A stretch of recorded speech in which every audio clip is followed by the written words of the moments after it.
Hello সবাইকে, good morning. আজকে আবারও একটি নতুন দিন শুরু করছি তোমাদেরকে সঙ্গে নিয়ে। আশা করছি তোমরা সকলে খুব ভালো আছো আর আমরাও বেশ ভালো আছি।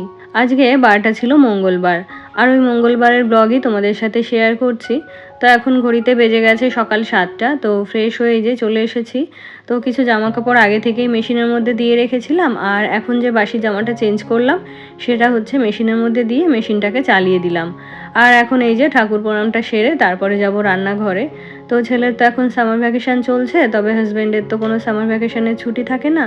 তো ও তো বেরোবে অফিসে, তো ওর জন্যই এখন রান্নাবান্না শুরু করব। আর জানো তো এই কটা দিন এত গরম পড়েছে যে চাইলেও একটু ভালো পোশাক পরে যে কাজকর্ম করব সেটা আর সম্ভব হচ্ছে না। তাই আর কি সব থেকে কমফোর্টেবল যে ড্রেসটা সেটাই পরে আর কি রান্না করতে চলে এলাম। আর আগেও জানো তো 2 বছর আগেও আমি স্লিভলেস কিছু পরতাম না, তবে এই 2 বছর হলো আমি স্লিভলেস জামা কাপড় পরা শুরু করেছি। আর যবে থেকে এই স্লিভলেস পরা অভ্যাস করেছি তবে থেকেই স্লিভ দেওয়া নাইটি বলো কুর্তি বলো এগুলো কিন্তু আমার পরতে ভীষণ অসুবিধা হয়। তো যখন বিয়ের আগেও যখন এই স্লিভলেস নাইটি পরতাম না, তখন আমাদের বয়সী কাউকে স্লিভলেস নাইটি পরতে দেখলে এটাই বলতাম যে হাতে আর কতটুকু গরম লাগে যে হাত কাটা নাইটি পরেছে।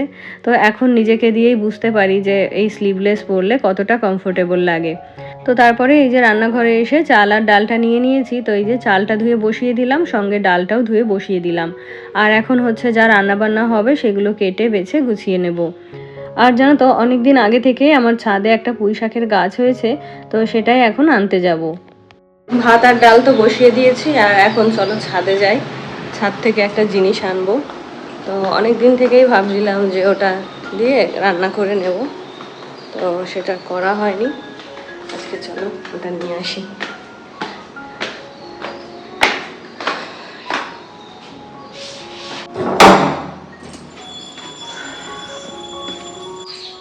এটা নিয়ে নিলাম।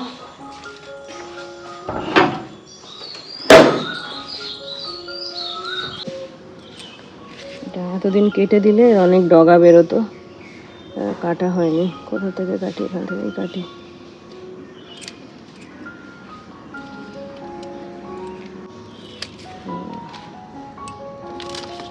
তাহলে গাছটা গ্রো করবে ভালো।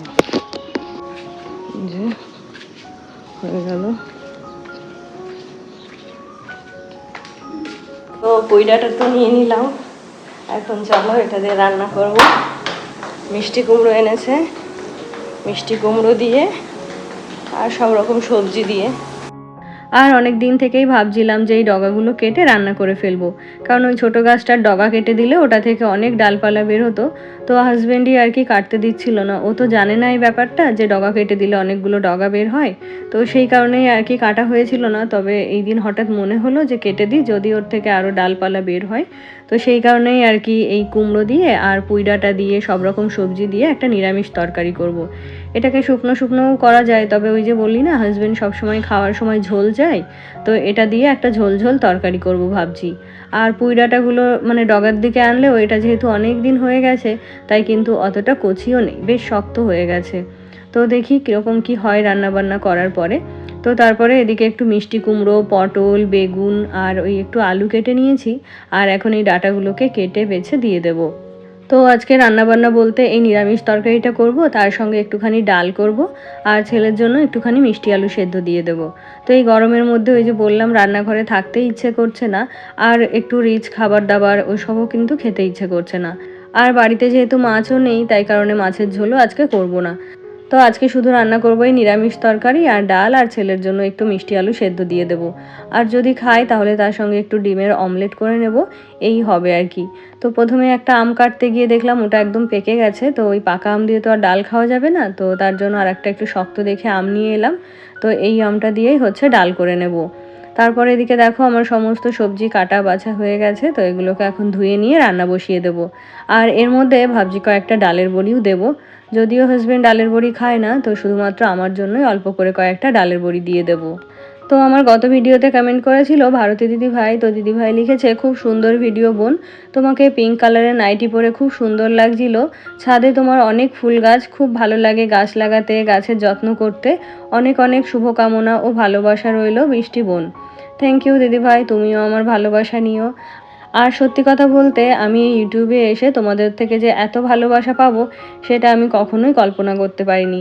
আর তোমাদের সাথেও এই কথা বলতে আমার ভালো লাগে, তোমাদের কমেন্ট পড়তে আমার খুব ভালো লাগে। আর তাতে আমার কিন্তু মনটাও ভীষণ ভালো হয়ে যায়।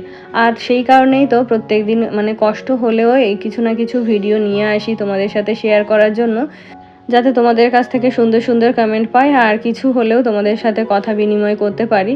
নাহলে তো সারাদিন ওই একঘেয়েমি লাগে। তাছাড়া বাড়ির লোকজন, রিলেটিভ এরা তো আছেই, তবুও তাদের সাথে ওই হয়তো মানে ফর্মালিটি বেসে কথাবার্তা হয়। তাছাড়া এই যে প্রতিদিন যে আমি তোমাদের মতো কথা বলার বন্ধু পেয়েছি, এটাই কিন্তু আমার কাছে অনেক বড় পাওয়া। তো তারপরে দেখো এদিকে ভাতটা হয়ে গেছে আর ওদিকে সমস্ত কিছু একসাথে ফোড়ন দিয়ে সবজিটাও হতে বসিয়ে দিয়েছি। তো ওই যে ডালটাও হচ্ছে, তো ডালটাকে ফোড়ন দিয়ে নেব আর সবজিটাকে নামিয়ে নেব, তাহলেই হচ্ছে আজকের মতো রান্নাবান্না কমপ্লিট হয়ে যায়। আর এদিকে গতকাল রাতে দুধের বাসনটা ধোয়া হয়েছিল না, তো ওটাকে রাতের বেলা ভিজিয়ে রেখে গেছিলাম, তো এখন হচ্ছে সময় করে ওটাকে ধুয়ে নিচ্ছি। আর জানো তো এই সমস্ত কাচের বাসন ইউজ করতে তো ভালোই লাগে, তবে এইগুলো প্রপার রাখার যদি জায়গা না থাকে তাহলে কিন্তু ব্যবহার করতেও ভীষণ অসুবিধা হয়। এই যে ব্যবহার করছি, তবে এখন যে এগুলোকে কোথায় ঠিকঠাকভাবে রাখবো সেটাই ভেবে পাই না। তো যতদিন পর্যন্ত আমার রান্নাঘরের ইন্টেরিয়ার কমপ্লিট না হচ্ছে ততদিন পর্যন্ত কিন্তু এই বাসনপত্র রাখার আমার ভীষণ অসুবিধা হচ্ছে। আর এই ভারী ভারী স্টিলের বাসনের সাথে এগুলো রাখতেও ভয় লাগে, কখন জানি ভেঙে যায়।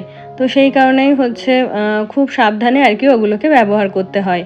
তারপরে দেখো এদিকে আমার ডালটাও হয়ে গেছে আর ওই তারকা প্যানটা করেই হচ্ছে ডালটাকে ফোড়ন দিয়ে নিলাম। আর এদিকে এই নিরামিষ তরকারিটাও আমার হয়ে গেছে, তো এটাকে এখন নামিয়ে নিলাম। তারপরে এখন হচ্ছে হাজব্যান্ডকে খাবারটা ধরে দেবো। তো আজকের মতো এতটুকুই রান্নাবান্না হবে। আর যেহেতু দুপুরের পর্যন্তই রান্নাবান্না করেছি, তবে ভাবছি রাতের দিকে যদি একটু ভাত করি তাহলে একটু আলু সেদ্ধ আর ডাল তো থাকছেই, তার সঙ্গে একটু ডিমের অমলেট করে নিলে রাতে খাওয়া হয়ে যাবে। তো সেই ভেবেই আজকের মতো রান্নাবান্না এখানেই বন্ধ করে দিলাম। আর যা রান্নাবান্না হয়েছে সেগুলো এই যে টেবিলে ধরে নিয়ে চলে এলাম। আর এখন হচ্ছে হাজব্যান্ডকে খাবারটা বেড়ে দেবো। তো এদিকে হাজব্যান্ডের খাবারটা ধরে দিলাম আর এখন ঘড়িতে ওই 8:30 মতো বাজছে। তো এর মধ্যেই কিন্তু আমার রান্নাঘরের সমস্ত কাজ গোছানো হয়ে গেছে। আর ছেলেকেও ঘুম থেকে তুলে দিয়েছি, তো ওকে একটু ছাতু খাইয়ে দেবো। তারপরে এখন ওকে নিয়ে একটু পড়াতে বসবো। তো প্রত্যেক দিন সকালেই যদি এত তাড়াতাড়ি আমার রান্নাটা কমপ্লিট হয়ে যায় তাহলে একটু হলেও আমি ওকে সময় দিতে পারি, বা স্কুলে যাওয়ার আগে ওকে আমি একটু বই পড়িয়ে দিতে পারি। তো এরকমটা করতে পারলে না নিজের মনেও খুব শান্তি লাগে। আর যতই টিউটর দেওয়া হোক না কেন, যতক্ষণ না পর্যন্ত নিজে হাতে করে ওর পড়াশোনাটা দেখতে পাচ্ছি ততক্ষণ কিন্তু একটা টেনশন থাকেই, এই বুঝি কোনো কিছু স্কিপ করে গেল বা এটা আদৌ ঠিকঠাক পারছে তো। তো ওর টিউটরের উপরও তো ভরসা করতে পারি না, তাছাড়া কিন্তু হাজব্যান্ড যখন পড়ায় তখনও কিন্তু ওর উপর আমি ভরসা করতে পারি না। তো সেই কারণে এখন তো খুব একটা পড়ার চাপ নেই, ওই টিউটর যা পড়াচ্ছে তাই। আর সামার ভ্যাকেশনের আগে ওদের স্কুলে যতদূর পর্যন্ত পড়া হয়েছে সেইগুলোই। তো তারপরে আবার ওদের প্রজেক্ট রয়েছে, তো প্রজেক্টগুলো হাজব্যান্ডই ওকে সময় করে করে দেবে। যদিও স্কুল খোলার সঙ্গে সঙ্গেই প্রজেক্টগুলো জমা করতে হবে না, ওগুলো জমা করার আলাদা ডেট দেবে, মানে অনেকটাই সময় পাওয়া যাবে। তো সেই প্রজেক্ট নিয়ে এখন কিছু ভাবছি না। তো এখন এই কাজগুলো গুছিয়ে ভাবছি ওকে নিয়ে একটু বই পড়াতে বসবো। তারপরে যে ও গানের ক্লাসে যায়, তো একটা দিনও যেন তো সকালবেলা একটু রেয়াজ করে না।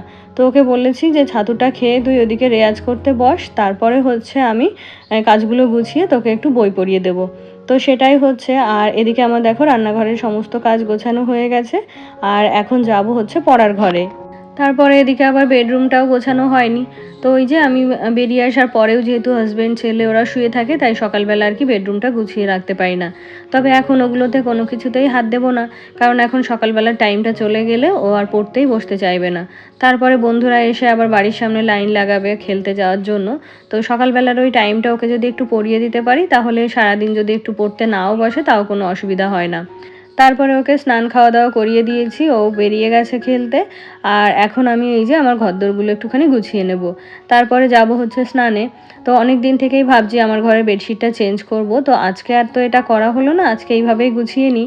আর জানো তো গরমের মধ্যে এই সমস্ত কাজ করতেও ভালো লাগে না। তো আমি এতটাই বোকা যে এসিটা চালিয়ে যেই কাজগুলো করব সেটাও কিন্তু করি না। তো ওই ঘরটা একটু ঠান্ডা থাকে, তার মধ্যে ফ্যানটা চালিয়ে কাজ করি, তবুও কিন্তু প্রচণ্ড গরম লাগে। তো এই যে চাইছি যতদূর সম্ভব তাড়াতাড়ি ঘরের কাজগুলো কমপ্লিট করে তারপরে হচ্ছে স্নান সেরে পুজো সেরে একটুখানি বিশ্রাম করব। তো এদিকে আমার বেডরুমটা তো গোছানো হয়ে গেল, আর আজকে ভাবছি স্টাডি রুমের বেডশিটটা পাল্টে দেবো। তো প্রত্যেকদিন সবকটা ঘর একসাথে করতে গেলে না অনেক চাপের হয়ে যায়। তো প্রতিদিন একটা একটা ঘর করে করলে আমার মনে হয় সুবিধাই হবে। তো এরপর থেকে ওটাই ভেবেছি যে প্রত্যেক দিন আমি একটা করে ঘর পরিষ্কার করব। তো এদিকে দেখো বেডশিটটা তুলে নিলাম। আর এই যে ম্যাট্রেস প্রোটেক্টর যে কবে থেকে তোলা হয়েছে সেটা পাতবো পাতবো করে আর পাতাই হয়নি। তো ম্যাট্রেস প্রোটেক্টর না পেতেই আর কি বেডশিটটা পেতে দিলাম। আর প্রোটেক্টর না দিলে জানো তো বেডশিটটা খুব সুন্দর হয়ে থাকে। আর প্রোটেক্টরের উপর বেডশিট পাততে গেলে ওটা মানে ভালোভাবে সেট হয় না, বেডশিটটা কেমন জড়ো হয়ে থাকে, তো সেই কারণে প্রোটেক্টরটা দিচ্ছি না। তারপরে আমার গত ভিডিওতে আরও কমেন্ট করেছিল সামিয়া আক্তার আর রিমা ঘোষ। তো তোমাদের সকলকে জানাই অসংখ্য ধন্যবাদ আর অনেক অনেক ভালোবাসা এভাবে আমার পাশে থাকার জন্য, আমাকে এতটা সাপোর্ট করার জন্য। তো তারপরে দেখো এই ঘরের বিছানাটাও এই যে গুছিয়ে নিলাম। আর এখন ঘরটাকে আরেকবার করে ঝাড় দিয়ে নেব, তারপরে যাব হচ্ছে স্নানে। তো সকালবেলা তো একবার করে ঘর ঝাড় দিয়ে নিয়েছি, তো এখন যেহেতু আবার বিছানাগুলো তুলে পরিষ্কার করলাম, তো সেই কারণে আরও একবার ঘরটা ঝাড় দিয়ে নেব। আর তারপরে দেখো স্নান করে চলে এলাম এই যে ঠাকুর ঘরে। তো এখন হচ্ছে ঠাকুর পুজোটাও সেরে নেব। আর ওই যে বলছিলাম না যে এত গরম, গরমে যে একটু মানে স্লিভওয়ালা জামা কাপড় পরবো সেগুলো কিন্তু আমি একদম পরতেই পারছি না। এগুলো পরে এখন এমনই অভ্যাস হয়েছে যে স্লিভওয়ালা কিছু আমি পরে কাজ করতেই পারি না। আর তারপরে তোমাদের সাথে দেখা হচ্ছে রাতের বেলাতে। তো এখন চলে এলাম একটুখানি নুডলস বানাবো, একটু বেশি করেই বানাবো, কারণ হাজব্যান্ডকে বললাম যে রাতে ভাতের জন্য এরকম অমলেট করব আর আলু সেদ্ধ করব। তো হাজব্যান্ড বললো ভাত আর খাবো না, একটু বেশি করে নুডলস করে দাও, ওটাই হচ্ছে ডিনারে খেয়ে নিই। আর নুডলস তো বানাতে বললো, তবে ঘরে কিন্তু কোনো ভেজিটেবল নেই নুডলসের মধ্যে দেওয়ার জন্য। তো শুধুমাত্র একটুখানি ডিম আর ওই পেঁয়াজ কুচি দিয়েই হচ্ছে নুডলসটাকে বানাবো। আর এই নুডলসটা ওরা বাবা ছেলে এতটাই পছন্দ করে যে প্রত্যেক দিন যদি ওদের দিই তাহলে কিন্তু ওদের আর ভাত না খেলেও হয়। তো সেই জন্য এই যে যতটা ছিল সবটুকুই আর কি করে নেব, ওদের বাবা ছেলের মানে হয়ে যাবে। আর হাজব্যান্ড প্রথম থেকেই দেখতাম নুডলস খুব ভালোবাসে খেতে। তো সেই কারণে যেহেতু এখন ভাত খাবে না, তাই আরও একটু বেশি করে নিয়েছি যাতে ওরা পেট ভরে খেতে পারে। তো এদিকে নুডলসটা সেদ্ধ হতে বসিয়ে দিলাম। আর এখন এর মধ্যে দেওয়ার জন্য কিছু পেঁয়াজ লঙ্কা ওগুলোকে কেটে নেব। আর জানো তো আমার মনে হয় এখন যা গরম পড়েছে, তো সকালের দিকে রান্নাবান্না করার থেকে রাতের দিকে রান্নাবান্না করতে কম কষ্ট। মানে রাতের দিকে কিন্তু অনেকটাই ওয়েদারটা ঠান্ডা থাকে। তো সেই কারণে এখন ভাবছি যে সকালে আর দুপুরের রান্নাটুকু করে নেব, আর রাতের জন্য আলাদা করে কিছু রান্নাবান্না করব, বা সকালের দিকে অল্প কিছু রান্না করে রাতের দিকে কিছু একটা করে নেব। তো এইভাবে করে এই গরমটা পার করতে পারলেই বাঁচা যায়। তো এদিকে তো পেঁয়াজ লঙ্কাগুলো কেটে নিয়েছি, আর এদিকে হচ্ছে দুটো ডিম ফেটিয়ে নিলাম। তো এই ডিমগুলোকে আগে হচ্ছে ভেজে তুলে নেব। তো এই ডিমটা ভাজার পরে ভাবলাম যে ডিমগুলো যদি এভাবে না দিয়ে ওদেরকে সেদ্ধ করে দিতাম তাহলেও বেশ ভালো হতো। আমার তো এই নুডলসের মধ্যে ডিম খেতে একদমই ভালো লাগে না, কেমন একটা আষ্টে গন্ধ দেয় বা কোনো টেস্টই আমি পাই না। তারপরে ভাবলাম যে যাক ভাজা তো হয়ে গেছে, এখন আর তো কিছু করার নেই, তো সেই কারণে ওদেরকে আর ডিম সেদ্ধটা দিলাম না। তো তারপরে দেখো ডিমটা ভেজে তুলে নিয়েছি, আর তেলের মধ্যে পেঁয়াজ কাঁচা লঙ্কা দিয়েছি, আর একটু চিলি সস সয়া সস আর টমেটো কেচাপ দিয়ে এই যে সসটাকে তৈরি করে নিয়ে এখন হচ্ছে সেদ্ধ করা নুডলসটা দিয়ে দিলাম।